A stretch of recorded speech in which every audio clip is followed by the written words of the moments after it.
हर 40 second बाद एक इंसान डिप्रेशन की वजह से अपनी जिंदगी खो देता है। हम रोजाना देखते हैं कि बढ़ते हुए सुसाइड्स, कुछ लोग अकेले चीजें बर्दाश्त कर रहे होते हैं और मेंटल हेल्थ क्राइसिस जिनके बारे में कोई भी इंसान बात नहीं करता। लोग समझते हैं कि अगर आप सैड फील कर रहे हैं तो शायद इसी को डिप्रेशन कहते हैं, लेकिन ये उससे भी कहीं बड़ी चीज है। ये एक ऐसी चीज है जहाँ पे इंसान को ऐसे लगता है कि वो ऐसी लूप में आ गया जो कभी खत्म नहीं होगी और वहाँ पे आने वाला अगला दिन पिछले दिन से ज्यादा मुश्किल होता है। एक फैमिली की तरफ से प्रेशर या ऐसी सोसाइटी जहाँ पे आपका स्टेटस ही आपकी पहचान है, इसके अलावा दूसरे प्रेशर्स जिनमें शादी करना या अपने लिए एक अच्छी जॉब फाइंड करना और ऐसी बहुत सी कॉन्स्टेंट डिमांड्स जो आप पूरी नहीं कर सकते। लेकिन डिप्रेशन जस्ट ये नहीं है कि आप फैमिली एक्सपेक्टेशंस पे पूरे नहीं उतरे या आपने सोसाइटी के लिए वो सब नहीं किया जो सोसाइटी आपसे एक्सपेक्ट कर रही थी। ये एक ऐसी पर्सनल बैटल है जो हम अपने माइंड में खुद के साथ लड़ रहे होते हैं, जहाँ पे तन्हाई आपके खून में शामिल हो जाती है और आप भीड़ में भी खुद को अकेला महसूस करते हैं। जहाँ अगर आप सोशल मीडिया यूज कर रहे हैं तो आप खुद को ऐसे महसूस करेंगे कि मैं तो इन सबसे बहुत पीछे रह गया हूँ। दूसरों की जिंदगियां देख के आप विश करते हैं कि काश ये चीजें मेरे पास भी होती। इसके अलावा डिप्रेशन एक ऐसी चीज है जिसके बारे में कोई बात नहीं करता, क्योंकि हमें सिखाया गया है कि तुमने अपनी कमियों को और अपने दर्द को छुपाना है और ये चीज तुम्हें स्ट्रॉन्ग बनाएगी। लेकिन डिप्रेशन ऐसी चीज नहीं है जिसको आप अगर छुपाओगे या किसी को नहीं बताओगे तो ये खत्म हो जाएगी। ये हमारी लाइफ को, हमारे काम को, हमारे रिलेशनशिप्स को और हमारी सेंस ऑफ सेल्फ वर्थ को बुरी तरह से इफेक्ट करती है। हमारी सोसाइटी में मेंटल हेल्थ को डिस्कस करना अभी भी एक टैबू सब्जेक्ट है, जहाँ पे लोग अकेले इन सारी चीजों को फेस करते हैं क्योंकि वो डरते हैं कि दूसरे लोग उन्हें जज करेंगे या उन्हें गलत समझेंगे। लेकिन अब टाइम है इसके बारे में बात करें, क्योंकि अगर हम इस चीज को ठीक करना चाहते हैं तो सबसे पहला स्टेप है इसके बारे में अवेयरनेस होनी चाहिए। आज की वीडियो में हम डिप्रेशन के टॉपिक को एक्सप्लोर करेंगे। अगर आप डिप्रेशन वाली बीमारी से सफर कर रहे हैं तो आप खुद को कैसे ठीक कर सकते हैं, या अगर आपकी फैमिली में या कोई फ्रेंड्स डिप्रेशन में है तो आप उसको कैसे ठीक कर सकते हैं।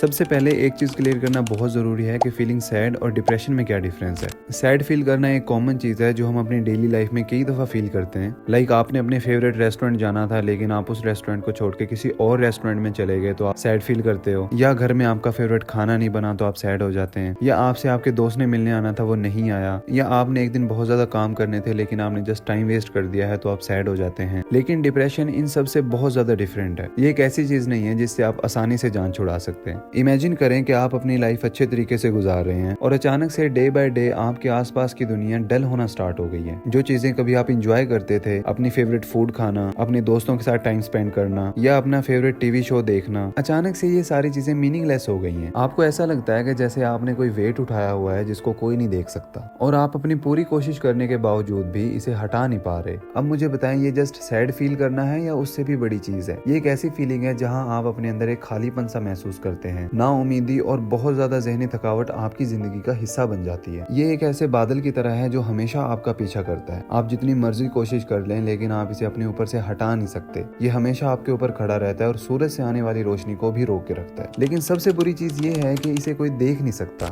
लोग आपकी तरफ देखते हैं और समझते हैं कि आप जस्ट लेजी हैं, ड्रामेबाज हैं, लेकिन सिर्फ आपको पता है कि आप किस चीज से गुजर रहे हैं। डिप्रेशन जस्ट एक चीज की वजह से नहीं होती, समटाइम्स ये over the period of time build होती है। ये जंगल में लगी उस आग की तरह है जो जब शुरू होती है तो किसी को भी नहीं पता, लेकिन आहिस्ता आहिस्ता फैलती जाती है और जब तक लोगों को इसके बारे में पता चलता है ये अपना काम कर चुकी होती है। ये एक मेंटल और इमोशनल बैटल है जो कि रियल है, वैलिड है और इस पे अटेंशन देना बहुत ज्यादा जरूरी है। इसको ठीक करने के लिए पहला स्टेप है इसको एक्सेप्ट करो और ये मानो कि इसमें आपकी गलती नहीं है। According to recent studies, India में 56 मिलियन लोग डिप्रेशन का शिकार हैं और ये नंबर बहुत ज्यादा कंट्रीज की ओवरऑल पॉपुलेशन से भी बहुत ज्यादा बड़ा है। अगर दूसरी तरफ देखें तो पाकिस्तान में 22 करोड़ की आबादी से भी ज्यादा आवाम के लिए सिर्फ 500 साइकेट्रिस्ट हैं और जब कोई डिप्रेस्ड पर्सन इसके बारे में बात करना चाहता है तो लोग उसे जज करते हैं। इमेजिन करें कि एक 20 साल का लड़का अपनी फैमिली वालों को बताता है कि उसे डिप्रेशन है और उसे सुनने में मिलता है कि तुम किस चीज की वजह से डिप्रेस्ड हो, तुम्हारे सर के ऊपर छत है, तुम्हारे पास खाने के लिए खुराक है, तुम्हें तो शुक्र अदा करना चाहिए। लेकिन सच तो ये है कि इन सारी चीजों का तो उस लड़के को भी पता है। ये बात बिल्कुल ठीक है कि शुक्र अदा करना आपकी स्पिरिचुअलिटी के लिए ठीक है, लेकिन डिप्रेशन से जान छुड़ाने के लिए आपको एक मेंटल हेल्थ प्रोफेशनल की जरूरत है। अब हम बात करेंगे कि डिप्रेशन होती क्यों है। हर इंसान के लिए डिप्रेशन की रीजंस अलग अलग हो सकती हैं, लेकिन हम सिर्फ मेजर पॉइंट्स के बारे में बात करेंगे। छोटी उम्र से हमें ये सिखाया जाता है कि अगर आप कामयाब होंगे तो तभी आप खुश हो सकते हैं। अच्छे ग्रेड्स लेना, एक अच्छी जॉब फाइंड करना, उसके बाद शादी करके आप सेट हैं। अगर आपकी लाइफ आपके प्लान के मुताबिक नहीं चलती, आप एक टेस्ट में फेल हो गए, आप जॉबलेस हो गए हैं या टाइम पे आपकी किसी वजह से शादी नहीं हो पाई, इन सारी चीजों की वजह से जो गिल्ट, जो शेम आप फेस करते हैं वो आहिस्ता आहिस्ता हमारे माइंड में फ्रस्ट्रेशन बिल्ड करना शुरू कर देता है और इंसान ये फील करना शुरू कर देता है कि मैंने सिर्फ अपने आप को ही शर्मिंदा नहीं किया बल्कि मैं अपनी फैमिली की एक्सपेक्टेशंस पे भी पूरा नहीं उतरा। इन सारी चीजों की वजह से जो मेंटल प्रेशर क्रिएट होता है वो अल्टीमेटली हमें सीवियर एंजाइटी और डिप्रेशन की तरफ लीड करता है। आजकल ऑलमोस्ट सभी सोशल मीडिया यूज करते हैं, जिसमें इंस्टाग्राम, फेसबुक और स्नैपचैट जैसी एप्लीकेशंस हर मोबाइल में मौजूद होती हैं। हम अपनी डेली लाइफ में सोशल मीडिया के थ्रू देख रहे होते हैं कि लोग ट्रैवलिंग कर रहे हैं, अपनी फेवरेट फूड इंजॉय कर रहे हैं और लोग खुशी मनाते फिर रहे हैं। ये सारी चीजें हमें ये फील करवाती हैं कि शायद हमारे पास कुछ मिसिंग है और आप ये सोचते हैं कि why is my life not as perfect as theirs, और ये चीजें हम किसी से डिस्कस भी नहीं करते। इससे होता ये है कि जो पर्सन डिप्रेशन को फेस कर रहा है वो अकेला ही इस बीमारी को फेस कर रहा होता है। Let me tell you, depression आपकी कमजोरी नहीं है, ये एक बीमारी है जिसके लिए ट्रीटमेंट और केयर की जरूरत है। अब आप ये सोच रहे होंगे हमें पता कैसे चलेगा कि कोई पर्सन डिप्रेशन में है या वैसे ही सैड फील कर रहा है, क्योंकि जो पर्सन डिप्रेशन में होता है वो प्रिटेंड करता है कि मैं ठीक हूँ, एवरीथिंग इज फाइन, जिससे हमें डायरेक्टली ये नहीं पता चल पाता कि अगला पर्सन डिप्रेशन में है या वैसे ही नर्वस फील कर रहा है। मैं आपको कुछ साइंस बताऊंगा जिससे आपको ये पता चल जाएगा कि अगला पर्सन डिप्रेशन में है या नहीं, लेकिन ये साइंस डिफरेंट भी हो सकते हैं, इसीलिए मैं सिर्फ मेन पॉइंट्स के बारे में बात करूंगा। जब भी कोई पर्सन डिप्रेस्ड होता है तो सबसे पहला साइन होता है आइसोलेशन। वो पर्सन सोसाइटी से और अपनी फैमिली से खुद को अलग कर लेता है, वो सोशल गैदरिंग्स को छोड़ देता है, आपकी कॉज अटेंड करना छोड़ देगा और जो डेली की कन्वर्सेशंस होती हैं उनमें भी पार्टिसिपेट नहीं करेगा, बिकॉज उनको लगता है कि उनके दर्द को शायद कोई नहीं समझ सकता। जब भी एक पर्सन डिप्रेशन में होता है उसका स्लीप टाइम डिस्टर्ब हो जाता है, या वो बहुत कम सोता है या वो बहुत ज्यादा सोना शुरू कर देता है। डिप्रेशन में एक इंसान की एपिटाइट बहुत ज्यादा डिस्टर्ब होती है, या तो वो बहुत कम खाता है या वो बहुत ज्यादा खाना शुरू कर देता है। डिप्रेशन में एक इंसान का मूड बहुत जल्दी स्विंग होता है, या वो बहुत बड़ी और सीरियस चीजों को भी इजी ले लेगा, या वो छोटी छोटी बातों में नाराज हो जाएगा। इस इंसान की मोटिवेशन खत्म हो जाएगी और प्रोडक्टिविटी तो जैसे कभी थी ही नहीं। हार्डवर्क, सक्सेस और अचीवमेंट वाली चीजें इस इंसान के लिए जस्ट ड्रीम्स बन जाते हैं, बिकॉज वो समझता है कि मेरी लाइफ में सिर्फ फेलियर है। इस इंसान को डेथ और सुसाइड के थॉट्स बहुत ज्यादा आते हैं। इस इंसान की जिंदगी में हर चीज रैंडम हो रही होती है और इस इंसान को खुद का भी नहीं पता होता कि वो क्या कर रहे हैं, और ये सारी चीजें ही इसे डेथ और सुसाइड वाले थॉट्स की तरफ लीड करती हैं। हमने डिप्रेशन, उसके रीजंस, उसके साइंस के बारे में तो बात कर ली है, लेकिन लास्ट पॉइंट ये है कि इसका सोल्यूशन क्या है। ऐसी कौन सी चीजें हैं जिनको यूज करके हम उनको उनकी लाइफ की तरफ वापस ला सकते हैं। सबसे पहले हमें मेंटल हेल्थ कन्वर्सेशन को कॉमन करना पड़ेगा, ताकि अगर कोई भी इंसान मेंटल हेल्थ क्राइसिस को फेस कर रहा है तो वो इसके बारे में कम से कम बात कर सके। और जब एक इंसान अपनी मेंटल हेल्थ के बारे में बात करना शुरू कर देगा तो हमें उसको सपोर्ट करना चाहिए, उसके लिए चीजों को इजी बनाना चाहिए और ये समझना चाहिए कि वो किस सिचुएशन में है और उसको किस चीज की जरूरत है। हमें फैमिली प्रेशर को खत्म करना चाहिए। अगर एक बच्चा फेल हो गया है तो उसको डांटने की बजाय उसको समझाना चाहिए, या अगर एक इंसान की जॉब चली गई है तो उससे नाराज होने की बजाय उसको सपोर्ट करना चाहिए ताकि वो नई जगह पे कोई अच्छी जॉब फाइंड कर सके। हमें अपनी सोसाइटी में मेंटल हेल्थ प्रोफेशनल्स के करियर को सपोर्ट करना चाहिए, क्योंकि अगर ज्यादा मेंटल हेल्थ प्रोफेशनल्स होंगे तो डिप्रेशन वाली बीमारी को कम किया जा सकता है। ये सिर्फ मेन चीजें हैं, इसके अलावा बहुत ज्यादा पॉइंट्स हैं जो डिप्रेशन को कम करने में रोल प्ले कर सकते हैं। अगर आपको ये वीडियो पसंद आई है तो give it a thumbs up. अगर आपको ये वीडियो हेल्पफुल लगी हो तो इसे उन लोगों के साथ शेयर कर दें जिनको इसकी जरूरत है।